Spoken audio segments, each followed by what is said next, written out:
Amin, ini tahunnya Tuhan tapi ini juga tahunnya kita. Saya sungguh-sungguh percaya bahwa ini tidak hanya menjadi tahun YHWH saudara. Tapi ini harus jadi tahunnya kita. Kalau kata anak-anak youth dikatakan gini, this will be our year.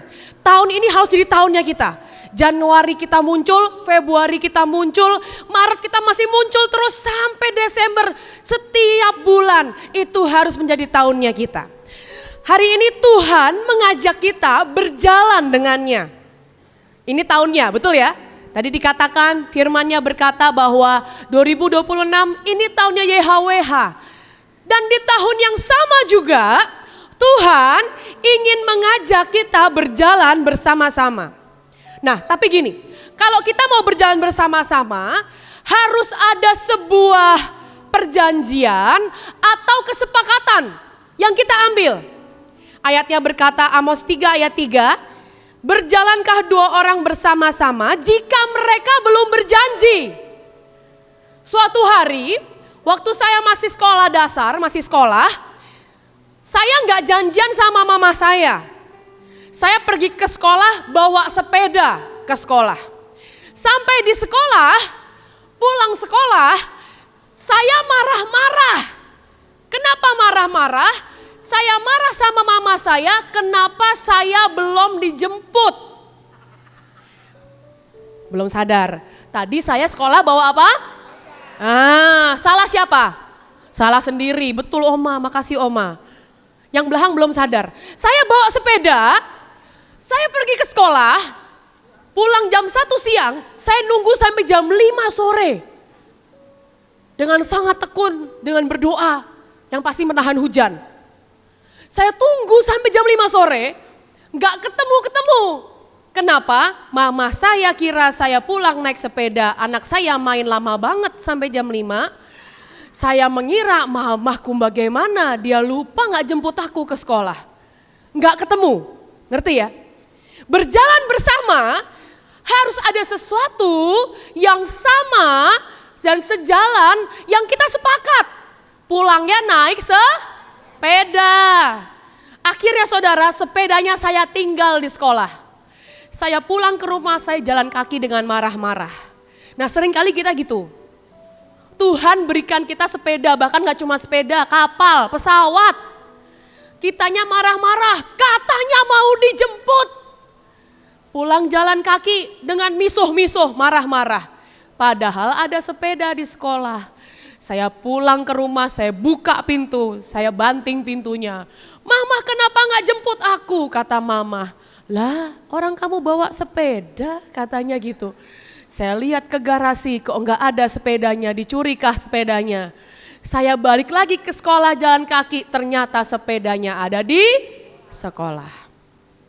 Kita nih harus konsekuen. Jalan sama Tuhan itu kita harus punya perjanjian. Perjanjian Yahweh, DNA Yahweh. Lah kita aja gak pernah deklarasi kok. Saya sering kali orang konseling, ibu bagaimana agar ibu itu tidak pemarah. Wah kamu gak tahu saya dulu marahnya kayak apa. Dulu kayak kalau saya marah itu banting kasur mama saya keluar rumah. Maafin saya, maafin Elion ya Bapak Ibu sekalian yang pernah ditabrak, kesenggol ataupun ketampar, saya minta maaf sekalian. Tapi dulu saya pemarah sampai saya setiap hari, saya minta ditumpangin tangan sama coach, coach tolong coach, kayak kok galak banget coach. Gak ngerti coach, pokoknya pengen marah aja, pengen berantem aja. Kalau ketemu Pak Yusak selalu ngomong gini, aduh katanya gitu doang, udah gak diomongin wejangan. Lembut, udah gitu doang doanya. Lembut, sabar, lembut. Setiap kali ketemu cuma ditumpangin tangan, lembut, sabar. Tapi saya berusaha. Ada sebuah perjanjian, saya gak pengen marah terus. Saya gak pengen galak. Masih galak sampai sekarang, lumayan dibanding banting-banting kasur saudara. Tapi kalau kita jalan sama Tuhan, ini tahunnya kita, ini tahunnya Tuhan. Kita mau jalan bareng Tuhan. Kita itu harus punya perjanjian. Saya mau cerita sedikit ya. Anak saya, Elion, yang tadi berlari-lari di sini, semuanya tahu. Dia punya perjanjian harus mengambil role model dalam hidupnya. Jadi anak-anak kecil ini masih bayi-bayi, kamu mau belajar sama siapa? Miel mau belajar sama Tante Nike, mau buat baju katanya, mau jadi penari. Beberapa memilih beberapa mentornya. Elion gak mau saudara, aku gak mau pilih. Singkat cerita kita tanya, Elion kepengennya nanti kalau sudah besar mau jadi apa? Saya pikir kan jadi oma gitu kan ya, kalau Miel kan pengen kayak oma, keren. Elion mau jadi kayak papahnya ternyata. Wah luar biasa ya, walaupun gak kayak mamahnya gak apa-apa, yang penting positif ya kan. Mau kayak papahnya, ngapain Yon? Khotbah katanya. Mau ngapain Yon? Mimpin teriak-teriak katanya. Maksudnya itu deklarasi, mimpin teriak-teriak. Terus mau ngapain? Ngatur-ngatur orang katanya gitu. Dia ternyata passionnya ke sana. Nah kita mau lihat satu video ya. Ini namanya konsekuen ya. Ini namanya konsekuen. Videonya udah siap? Bisa disetel? Nah suaranya dong sayang. Nah ini dia tiba-tiba ya. Ini nggak dilakukan sehari saudara. Ini saya dubbing dikit ya. Tuhan Yesus, nama-nama Tuhan. Nah ini suaranya ada nggak? Kalau nggak ada diulang pakai HP saya.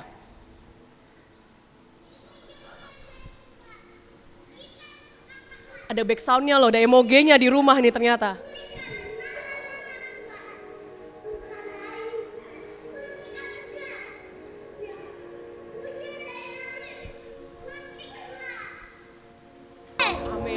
Amin. Ada suara anjingnya. Kita berkata ini, tuliskan nama-nama Tuhan. Tuhan ayu, berhentikan hujan, biar hujan dari langit, berhentilah. Ini sekarang, amin. Ini konsekuen. Dia tahu dia mau punya sebuah perjalanan. Dia tahu bayarnya harus khotbah dan harus deklarasi, saudara. Setiap hari seluruh penghuni rumah, seluruh boneka di rumah, seluruh peliharaan di rumah harus berjejer mendengarkan dia apa? Khotbah. Mamahnya, ini dia murid yang satu terlambat gitu kan, baru pulang pelayanan, pulang terlambat. Ini dia murid yang satu terlambat. Duduk dulu, dengerin khotbah. Doa, sudah doa tahan hujan belum? Jadi dia di rumah memaksa semua orang. Mbak-mbak, bonekanya dia susun, ada jerapah di sana, gajahnya, semua jadi jemaatnya. Sebelum khotbah di 1.000 orang, sebelum khotbah di stadion, dia khotbah dengan boneka-bonekanya. Tapi ini namanya dia punya perjanjian. Dia tahu ke depannya, itu yang dia mau, aku mau kayak papa, aku khotbah. Dan setiap hari, betul ya Mbak Karti ya, bener ya, sampai kita pusing ya, kita harus atarkol berkali-kali kan di rumah ya. Ayo mengampuni itu setiap hari loh. Atarkol, berikan hati untuk Tuhan tuh setiap hari, dipaksa loh. Kita kadang capek, gak mau nanggepin kok kurang rohani. Ya dong, bener gak sih? Lo anaknya berdoa loh. Angkat tangan yang sungguh-sungguh gitu nanti di rumah. Nah, ini cicinya ya Yon gitu. Kadang udah capek, udah malam. Tapi berjalan bersama, kita itu harus punya perjanjian. Ada sesuatu yang kita sepakat. Contoh ya, Tuhan mau berikan rumah baru. Sepakat, percaya. Kalau kita gak sepakat, gak nyampe nih kita. Kayak tadi saya dengan mama saya nunggu di sekolah. Mama saya nunggu di rumah, nggak ketemu kita. Isinya marah-marah.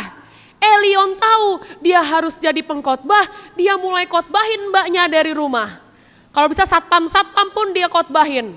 Satpam dia khotbahin. Pak, beras yang kemarin dikasih sudah dipakai atau belum? Gitu loh, dicek sama dia, beras. Dia bagi beras, dicek sama dia. Sudah mulai mengatur dia dari sejak dini. Tapi itu apa? Kita harus punya perjanjian dan arah yang sama untuk jalan bareng. Yang kedua, oke? Yang kedua, jangan dioper. Yang pertama, samain dulu nih arahnya. Tuhan mau kasih kita apa? Samain dulu nih. Cara hitungnya Tuhan tuh 5 roti 2 ikan gak 7 saudara. Samain dulu. Yang kedua adalah jangan dioper.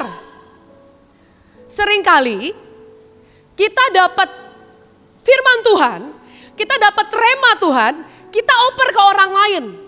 Seringkali kalau kita di Rock, Pak Joshua tuh sering memberikan delegasi tugas.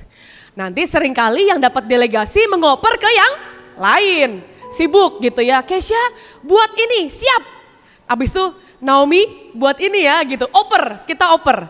Nanti tiba-tiba Pak Joshua marah. Aku itu nyuruh kamu karena aku maunya kamu yang masak. Paham ya? Paham ya? Ulangin. Kalau pemimpin kita memberikan kita, bukan tugas lah ya, kesempatan dalam bentuk tugas, jangan dioper. Tuhan tuh mau kamu. Hari itu Tuhan maunya Musa. Musa berlambat-lambat, aku mau doa di puncak gunung. Mungkin dia muak kali sama orang Israel ya. Tak lama-lamain aja di gunung lah.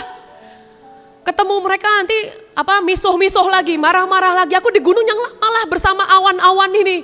Lumayan juga sama petir-petir, minimal gak ada yang teriak-teriak ngomel-ngomel karena daging, ngomel-ngomel karena air, ngomel-ngomel karena apapun.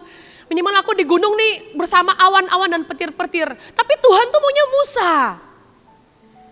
Musa kelamaan di gunung, dia enggan untuk turun. Seringkali plekmatis ya, saya juga pernah begitu ya, kayak males kadang ketemu orangnya. Gak kuat lagi nemuin orang lagi. Udah capek, pokoknya udah nanti minggu depan, habis minggu depan 2 minggu lagi, habis 2 minggu lagi, sebulan lagi, habis sebulan lagi, 2 bulan lagi, akhirnya gak ketemu sama orangnya. Jangan dioper. Hari itu Musa mengoper tugasnya sementara ke Harun. Ujungnya Harunnya pesta. Bangun apa? Lembu emas. Waktu kamu jalan sama Tuhan, aku tuh maunya ngedate-nya sama kamu. Tuhan gantian ya, hari ini ngedate-nya sama yang lain. Emang bisa gitu kalau pacaran? Misalkan ya Pak Joshua ngajak saya nonton, Kesha ada film bagus, kita nonton. Oke, tapi saya gantikan perwakilan sama sekretaris saya ya, bisa gak gitu? Bisa gak? Gak bisa lah. Apalagi kalau ibu yang manggil ya, yuk kita makan yuk jamuan. Tukeran ya sama asisten saya, waduh. Coret selamanya itu. Wassalam, waduh itu gimana? Gak bisa. Tapi waktu Tuhan ajak kita jalan, itu kayak gitu loh. Waktu Tuhan kasih kita 17 Januari ya. Aduh Tuhan, ini baru vibes liburnya baru mau habis gitu ya. Bangun tidur juga masih berat, hujannya kencang lagi ya, enak banget. Rintik-rintik gitu. Pagi-pagi harus doa pagi. Tapi kalau Tuhan pengen ngedate sama kamu, dia pengen ajak kamu berjalan bersama, masa kamu tukerin orang? Kalau hari kamu diundang presiden untuk makan, masa kamu tuker orang, gak usah reservasi, tuker orang aja, tuker orang. Kan kurang ajar, bener ya? Itu tuh kayak gitu, waktu Tuhan ajak kita jalan tahun ini. Tuhan tuh mau kamu, bukan cuma mau Bu Iin. Tuhan tuh mau kamu, sebut namamu lah, biar sadar. Tuhan mau siapa? Kesha, Tuhan mau Kesha. Gak Joshua terus, aku juga mau, Tuhan mau sama aku. Gak cuma pemimpin-pemimpin, Tuhan mau kamu. Jangan dioper. Jangan dioper. Dia mau jalan sama kamu. Lanjut ya. Jangan malas ngomong. Kalau bahasa kerennya jangan enggan untuk mendidik dan menegur. Bahasa sederhananya jangan malas ngomong. Seringkali dalam hubungan yang membuat masalah itu apa? Komunikasi. Dulu waktu saya pacaran dengan Pak Joshua, dia itu tidak suka beberapa jenis makanan. Tetapi saya itu menyukai segala jenis makanan gitu ya, saya kebalikannya. Singkat cerita kita makan bubur bersama di Ruko Kemang Pratama. Pulang pelayanan, hujan-hujan, kita lapar. Aku lapar yang gitu kan ceritanya hari itu. Iya, ayo kita makan, daripada kamu marah kita makan dulu katanya. Kita pergilah makan. Makanlah pesan bubur. Mau makan apa? Bubur aja itu masih buka bubur. Saya buatin bubur, saya yang pesan, saya yang turun. Buburnya saya kasih kacang yang banyak saudara. Ya saudara ya, bener gak sih makan bubur makan kacang kan? Terus saya kasih kecap yang banyak, mantap. Kasih sambal di ujungnya, wah ini masalah banget. Dan saya kasih apa? Yang di atasnya kerupuk emping, hari itu ada emping. Emping yang banyak sampai tumpah-tumpah. Sampai saya tambahin piring tambahan untuk apa? Tambahan emping. Singkat cerita, saya suguhkan, ini menurut saya bubur terbaik. Ini bubur terbaik ini. Waktu dikasih cuma dilihat buburnya. Jawabannya apa? Aku kenyang. Apa coba artinya? Ya, pikir sendiri, aku kenyang. Kamu makan aja. Dan hari itu saya bodoh sekali, saya makan buburnya. Terima kasih sayangku, kamu tahu aku masih lapar karena bubur tuh gak kenyang. Terima kasih. Saya makan, dia marah. Tidak ada komunikasi di situ. Sampai akhirnya saya bilang ke pacar saya hari itu ya, Pak Joshua. Tolong Pak, aku nih bodoh perasaan. Aku bilang gitu. Gak semua orang itu pintar kayak Bu Iin, kayak Pak Joshua. Lihat dari ujung udah tahu kamu marah ya. Pasti kau punya masalah keluarga, itu gak semua orang begitu. Saya dulu gak begitu, gak ngerti, buta saya. Dia ngoper, dia bilang kenyang, saya pikir tuh beneran kenyang, saya makan itu bubur. Wah puji Tuhan, pacar saya pengertian, saya masih lapar dikasih bubur tambahan, porsi 2. Puji Tuhan. Sampai saya ngomong ke pacar saya hari itu, saya bilang gini, aku nih buta perasaan manusia. Boleh nggak kalau kita berantem, jelaskan padaku, kamu marahnya kenapa? Sorry, nyebelin banget, aku berusaha ngerti. Lain kali, saya bilang gitu. Cuma untuk hari ini saya goblok. Untuk hari ini saya bodoh. Jadi tolong ngajarin saya, sampai saya nanya setiap detail. Kalau matamu miring kanan itu kenapa? Saya nanya serius loh. Kalau kamu gitu, itu kenapa? Kalau kamu bilang kenyang, itu kenapa? Kalau kamu tidur terus banting badannya kenceng, gubak gitu kan ya. Itu kenapa? Berisik saya kadang mungkin ya, lampu terlalu terang. Saya masih nonton berisik. Ngerti ya saudara ya? Jangan malas ngomong. Hari itu Eli malas menegur, malas mendidik anaknya. Sebagai pemimpin juga kita jangan malas bicara. Waktu Tuhan memberikan kita visi, kadang kita harus cerewet.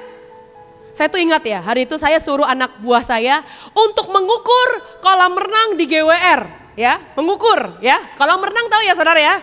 Kolam renang tahu ya, lurus gitu ya. Mengukur kolam renang di GWR. Saudara tahu cara ngukurnya gimana? Ini kan tiang ini ke tiang itu gitu ya. Ini anggaplah gerbang ini ada 2 ya. Mengukur kolam renang. Normalnya gimana? Pegang sini ya kan? Tarik talinya ya dong. Bener gak? Manual nih, manual. Tarik sampai ke titiknya, betul gak? Karena dia ngukurnya sendiri saudara. Karena dia ngukurnya sendiri, itu talinya dia taruh di sini, dia ganjel batu yang tidak berat sama sekali. Dia jalan, batunya ikut jalan saudara. Jadi dia kayak bawa peliharaan ada batu di situ. Waktu saya lihat, saya pegang kepala, ya Tuhan, gimana mau ngukurnya bener, pantesan dari berapa meter jadi berkurang. Ulang, berdua, ngukurnya berdua ya. Siap Ci, berdua. Berdua lah dia ngukur ya.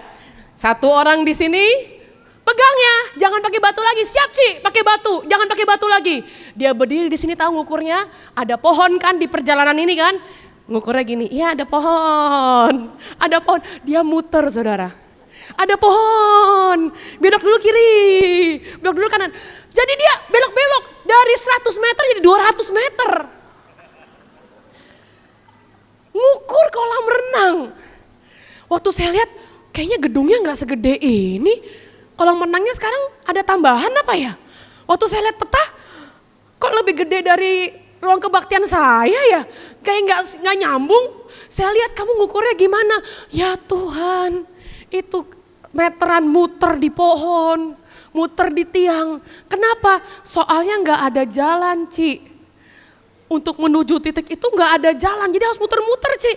Dari 100 meter jadi 200, saudara. Karena saya males ngomong ini, karena banyak orang itu bukan tidak mengerjakan dengan baik. Nggak ngerti. Ngukur kolam renang aja nggak ngerti. Saya bilang nih ya, kalau ada ini, ya kamu ngukur ke sini dulu lah. Terus kamu lanjutin, oh gitu, bukan diputerin, ya bukan lah saya bilang. Kalau diputerin, jadi makin panjang semuanya, pantesan ukurannya nggak pas. Orang gedungnya juga kaget, Bu, kenapa gedung kita jadi 200? Hah, bener juga kenapa jadi 200? Orang cuma 100 meter, sekali lagi, jangan malas ngomong. Sama Tuhan tuh juga gitu, kadang kamu marah dulu aja. Apalagi yang koleris ya, pokoknya apapun galak dulu aja, marah dulu aja kita, emosi, protes dulu. Ngomong, Tuhan, aku tuh gak ngerti kenapa kamu izinkan ini terjadi. Ngomong, ngobrol, namanya jalan bareng ya, punya hubungan tuh kan punya jalan bareng ya. Ngobrol, Tuhan aku belum bisa ngerti, jadi aku responnya masih marah, maaf Tuhan. Tapi tolong jelaskan aku agar aku ngerti. Tuhan, aku bodoh. Jadi kalau bodoh tuh jangan malu. Kan gini ya, dia bilang gini ya, siapa yang tahu dia sakit, dia akan sembuh. Makanya pertanyaannya, maukah kamu sembuh? Gak merasa bodoh ya gak sembuh-sembuh. Aku aja merasa bodoh kok. Aku bodoh perasaan, aku gak ngerti. Gak ngerti kenapa orang ini kan ini ya. Aku bodoh. Mengarahkan orang gak ngerti, makanya aku harus ngomong, Tuhan aku bodoh. Jadi Mbok tolong saya ditolongin Tuhan. Agar apa? Aku gak bodoh nih loh Tuhan, gak bodoh. Agar aku bisa ngerti, agar aku bisa lihat. Namanya jalan, saya ulangin ya, harus satu arah yang sama. We should agree on something, standar yang sama. Kalau Ibu Iin bilang tahun ini ilahi, standarnya yang sama. Kalau Tuhan bilang tahun ini tahun kesembuhan, standarnya yang sama. Kalau Tuhan bilang tahun ini kelimpahan, standarnya yang sama. Tuhan aku mau beriman gitu. Cuma kalau belum bisa, nah balik ke poin 3. Komunikasi. Ngomong, jangan males ngomong. Jangan dioper. Kalau itu bagianmu, itu prosesmu, jangan oper ke orang lain. Nanti orang yang dapat berkat, kamu nangis. Orang ujiannya buat kamu, berkatnya buat kamu oper ke orang lain. Buat saya, pemimpin kita ini banyak mengambil bagian yang tercecer dari banyak orang. Makanya kaya raya saudara, Mahanaim ini. Makanya kita diberkati, kenapa? Kita ngambil dari bagian yang orang gak mau. Makanya jangan dioper, tugas, kesempatan, tantangan, deg-degan sih. Kalau enggak kan gak seru ya. Oh kalau yang koleris gak seru, kalau yang plekmatis kalau bisa jangan yang begitu Bu. Kalau bisa yang aman-aman, tentram, nyaman-nyaman saja Bu. Jangan yang begitu, saya takut. Ya kalau nyaman-nyaman, tentram aja, ya berkatnya juga aman-aman, tentram aja masalahnya. Pembisnis tahu ya, berkat semakin banyak, tantangan semakin besar. Banyak orang tuh ngomong gini ya, waktu didoakan Bu Iin, tahun ini berkatmu akan naik 7 kali lipat. Dia langsung mikir saudara, ini normal ini. Orang kaya nih mikir, pembisnis dia mikir, wah berarti aku harus siapin pekerja lebih banyak, aku harus siapin bisnis lebih besar karena Tuhan mau kasih aku 7 kali lipat. Nah itu yang benar. Kalau kamu yang nyaman, aman, tentram, santai, enak, tidak deg-degan, ya berkatnya juga sama, nyaman, aman, tentram aja, gak bombastis. Kalau hatinya gak goyang-goyang, gak syok-syok sedikit, berkatnya juga sama, oke? Lewi versus Kreta. Ulangan 10 ayat 8 dan 2 Samuel 6 ayat 3 sampai 4. Tuhan itu menunjuk suku Lewi untuk mengangkut tabut perjanjian Tuhan.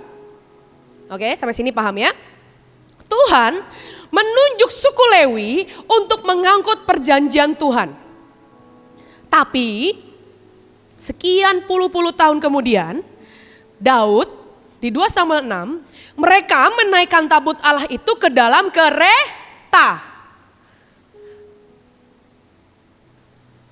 Tuhan menyuruh mengangkat tabut dengan suku Lewi. Tapi Daud hari itu perhitungan, dia angkatnya pakai kereta.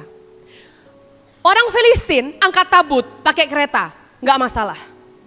Tapi begitu itu Daud jadi masalah. Buat saya gini ya, mengangkat tabut itu butuh 4 orang. Mengangkat kereta, tabut pakai kereta itu pakainya sapi-sapi dan lembu-lembu. Paling cuma butuh 2 orang ngarah-ngarahin sapi lurus. Tidak ada unsur manusianya di situ. Enggak ada unsur hubungannya di situ. Yang saya tahu sebelum mengangkat tabut harus menguduskan diri, puasa dan segala macam. Enggak ada hubungannya di sana. Dan yang pasti angkat tabut enggak 1 orang, butuh berempat. Kalau saya ingat kita arak-arakan bawa tabut, itu ada Pak Samuel, nanti ada Pak Wong di situ. Ada imam-imam yang lain berempat bergantian mengangkat tabut. Enggak gampang, ribet. Ribet gak? Ribet. Dibanding bawa naik kereta.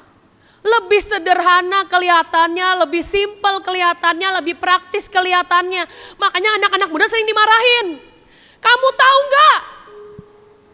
Bahwa pendahulumu puasanya kayak apa? Hah? Gimana? Anak muda tuh kan pengennya yang praktis ya saudara ya. Kadang juga gak anak muda juga sih ya, semuanya lah ya, beberapa juga pengen yang praktis dan cepat. Males isi cawan. Puasa doa-doa, males. Tapi yang namanya mengangkat tabut itu bukan pakai kereta. Sesuatu yang lebih praktis kelihatannya, sesuatu yang kelihatannya lebih aman kelihatannya, sesuatu yang lebih mudah kelihatannya. Enggak tanya Tuhan, tapi pakai sistem dari luar. Sistemnya bangsa Filistin. Seringkali kita pengen membuat kebaktian menjadi sistem, gak bisa. Itu sistemnya bangsa Filistin, kita bukan bangsa Filistin. Kita penyembah, namanya nyembah, namanya hubungan, namanya pacaran, itu gak begitu modelnya. Terserah Tuhan, mau khotbah di awal, mau kebaktian kita kan hari ini pindah-pindah duduknya, bener gak? Miring sini. Yang datang terlambat syok. Terlambat banget kah aku? Kenapa posisinya begini? Kebaktian miring lagi ke sini. Ikuti Tuhan. Jangan tukar perjalananmu dengan kereta. Jangan tukar waktu kita dapat kesempatan menggendong tabut dengan kereta. Toh ujungnya juga usah kesambar. Jangan tukar, mungkin di angkat tabut kita butuh unity, kita gak bisa sendirian, butuh berempat. Sendirian angkat tabut, coba aja angkat tabut sendirian. Yang kecil aja susah sendirian angkat. Coba aja, butuh teman, kita butuh saudara. Untuk angkat tuh gak bisa 1 panggilan, 7. Kalau kita acara tanggal 17 nanti, saya mendukung panggilan raja. Oh kurang ajar, gak boleh. Semua didukung. Tabutnya tuh keangkat kalau 4 orang angkat. Kalau cuma dukungnya panggilan raja, cuma 1 tuh yang keangkat itu. Jatuh itu nanti, gak seimbang. Angkat semuanya, dari awal sampai akhir semangat gitu ya. Nanti drama, ikut teriak-teriak gitu ya pokoknya. Nanti pas bagian supra, pakai palem-palem, dukung. Angkat tabut itu rame-rame, gak bisa sendiri.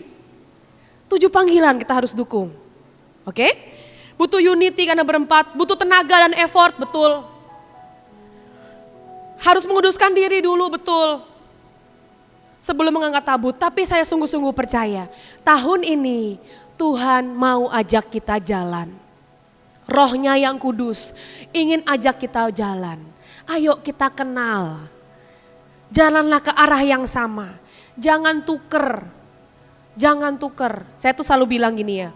Kalau kamu gak mau akan ada orang yang Tuhan gantikan. Akan ada orang yang Tuhan berikan. Kalau kamu gak mau apa yang Tuhan berikan, pasti Tuhan siapin yang lain. Lebih bagus dari kamu masalahnya. Nanti kita yang nangis, kita yang butuh Tuhan. Gak boleh kurang ajar. Kita yang butuh Tuhan. Kalau Tuhan kasih kita invitation, Tuhan kasih kita kesempatan untuk membangun sesuatu, untuk buat sesuatu, untuk memberi sesuatu. Kita tuh yang diuntungin, bukan Tuhan. Tuhan butuh apa? Yang ketiga, jangan males komunikasi dan ngomong. Ke Tuhan, ke anak buah, jangan males ngomong. Ngukur kolam itu loh, ingat saudara, ngukur kolam. Dari 100 jadi 200 saudara. Yang terakhir, jangan tukarkan semua yang ilahi dengan kereta.